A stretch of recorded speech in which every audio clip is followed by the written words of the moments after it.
ভারাক্রান্ত হৃদয়, এইমাত্র আমাদের আরো একটি দুর্ঘটনার নিউজ এসেছে। আপনারা জানেন কুমিল্লার নান্না দিঘির পারে যে দুর্ঘটনা হয়েছিল 21 সালে, এই মাত্র 20 মিনিট আগে কুমিল্লার ঠাকুরপাড়া কালী গাছতলা মন্দিরে পেট্রোল বোমা মেরেছে জঙ্গিবাদী গোষ্ঠী। তারই প্রতিবাদ আমরা এখন আবার নতুন করে জানাচ্ছি। এই যে ধারাবাহিক হামলা মামলা, তার তীব্র নিন্দা জানাচ্ছি।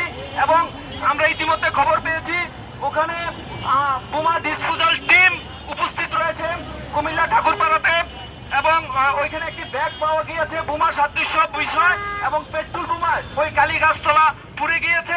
এই মাত্র আমাদের কাছে তথ্য এসেছে। আপনারা দেখুন, এই হচ্ছে বর্তমান বাংলাদেশের আসল চিত্র।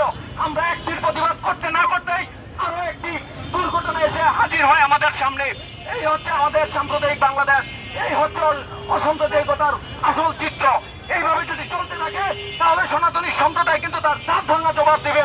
আমরা এই কুমিল্লার ঘটনার তীব্র নিন্দা ও প্রতিবাদ জানাচ্ছি, এবং অনতিবিলম্বে প্রশাসনকে অনুরোধ করব, এই কুমিল্লা যারা কিছুক্ষণ আগে এই পেট্রোল বোমার হামলা চালিয়েছে তাদেরকে অনতিবিলম্বে গ্রেফতার এবং তাদেরকে আইনের আওতায় এনে দৃষ্টান্তমূলক শাস্তি যেন ব্যবস্থা করে। আর তা না হলে এই ধরনের সংস্কৃতি যদি ধারাবাহিকভাবে চলতে থাকে তাহলে কিন্তু তার কঠিন মূল্য দিতে হবে বর্তমান সরকারকে। আমরা আরো জানিয়ে দিতে চাই, এই কুমিল্লার মতো আর আমরা পেট্রোল বোমা হামলায় আক্রান্ত কোনো মন্দির দেখতে চাই না। আমরা কোনো মা বোনদের হয় নির্যাতিত দেখতে চাই না। সম্মানিত প্রশাসন, এবং এই মাত্র যদি এখানে কোনো প্রশাসনের লোক উপস্থিত থাকেন, আপনারা বিষয়টি খুব গুরুত্বের সাথে দেখুন। কুমিল্লার পেট্রোল বোমা কে করেছে, কারা করেছে, এবং এখন ওইখানে বোমা ডিসপোজাল টিম উপস্থিত রয়েছে।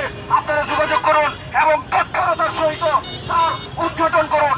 না হলে কিন্তু আমরা বাংলাদেশ জাতীয় হিন্দু ছাত্র মহাজোট, যুব মহাজোট, ঐক্য পরিষদ সহ সকল সংগঠনকে নিয়ে আমরা বিশাল থেকে বিশালতর আন্দোলনে যাব এবং তার শেষ থেকে ছাড়বো।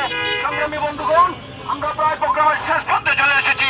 আমরা চাই অন্তত পক্ষে একটির আপনারা বিচার করে দেখান।